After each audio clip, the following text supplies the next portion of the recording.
हमारा जो आज टॉपिक है उसका इशू क्या है, किस तरह से बच्चे अपने बचपन में शिकार होते हैं और वो बात नहीं कर सकते। आप पहले वो वीडियोस देखिए।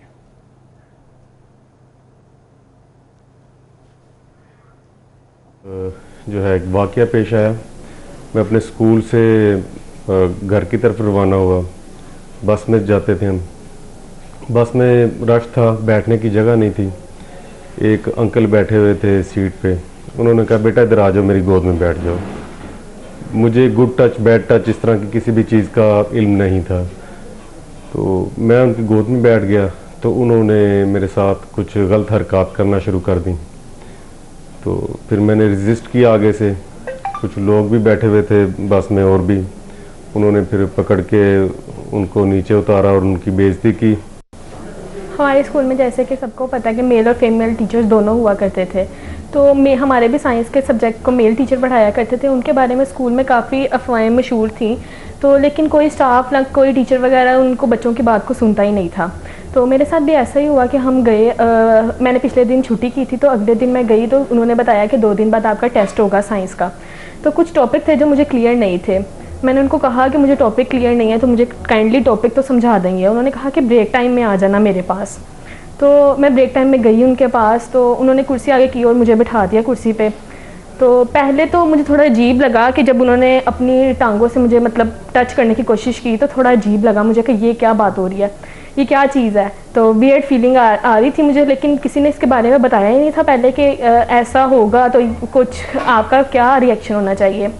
तो मैंने जब उठने की कोशिश की, मैंने कहा ठीक है, बाकी टॉपिक मैं बाद में समझ लूँगी, आपसे बाकी कल या अपनी फ्रेंड से समझ लूँगी। तो उन्होंने मुझे हाथ पकड़ा और खींचने की कोशिश की अपनी तरफ। तो मेरा आगे से रिएक्शन, जैसे कि स्कूल में बच्चे छोटे होते हैं और नहीं पता था आगे से कैसा रिएक्शन देना है, तो मेरी भी थोड़ी वियर्ड फीलिंग थी। मैंने कहा नहीं ठीक है, मुझे छोड़ दे, मैं जा रही हूँ, तो बाकी टॉपिक मैं फिर समझ लूँगी आपसे। तो उन्होंने मुझे हाथ पकड़ के बिठाया कुर्सी पर और मुझे थोड़ा नॉर्मल करने की कोशिश की कि ठीक है बैठ जाओ, कुछ नहीं होता।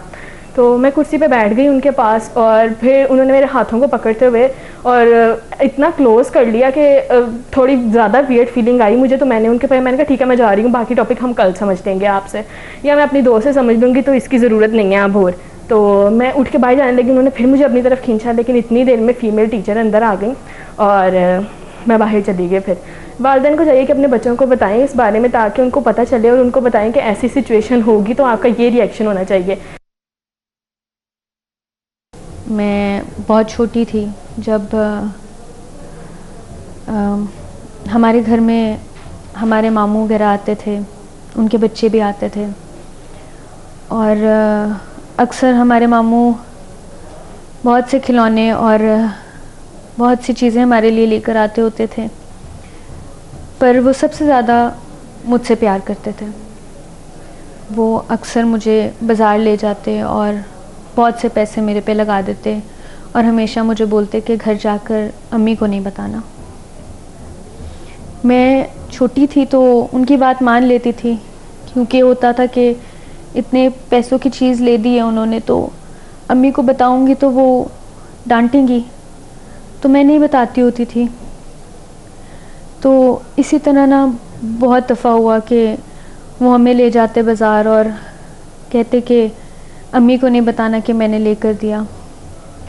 एक दफ़ा वो मुझे बाज़ार लेकर गए तो हमारी ममानी भी साथ थी।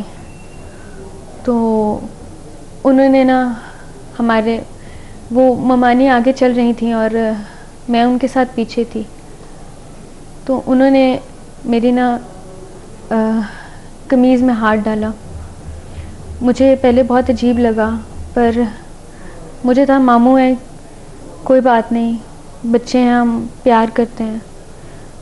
पर जब उनका हाथ बहुत ज़्यादा इधर उधर लगना शुरू हुआ तो मुझे अजीब महसूस होता था। अम्मी आई तो मैंने अपनी अम्मी को बताया कि मामू आए थे और मामू ने मेरे साथ इस तरह किया। तो अम्मी ने मुझे बहुत झिड़का। अम्मी ने कहा कि नहीं, ऐसा कुछ नहीं है, वो तुम्हारे मामू हैं, वो तुम्हें ऐसे कैसे कर सकते हैं, तुम्हें गलती लगी है, ऐसे नहीं बोलते, तुम झूठ बोल रही हो। मैं उसके बाद बहुत सहम गई, मैं बहुत डर गई कि अब जब भी मामू आते थे कुछ भी लाते थे या कहीं भी हाथ लगाते थे मुझे, मैं कुछ नहीं बोलती थी, मैं रोती थी, पर मैं किसी को कुछ नहीं थी बताती, क्योंकि अम्मी ने जब एक दफ़ा डांटा तो मैं बहुत डर गई